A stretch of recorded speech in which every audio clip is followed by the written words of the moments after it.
செங்கல்சூளையில் கொத்தடிமையிலிருந்து 11 பேர் மீட்பு.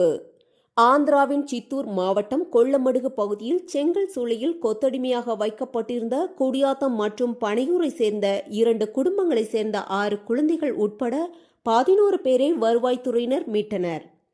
தமிழ்நாடு மலைவாழ் மக்கள் சங்கம் அளித்த புகாரின் பேரில் நடந்த இந்த மீட்பு நடவடிக்கையில் அவர்கள் குடியாத்தம் வட்டாட்சியர் அலுவலகத்திற்கு கொண்டு வரப்பட்டு விசாரணை நடைபெற்று வருகிறது. மீட்கப்பட்ட குடும்பங்களுக்கு உணவு வசதி உள்ளிட்ட உதவிகளை அமைப்புகள் வழங்கி வருகின்றன. செய்தியாளர் முன்னா.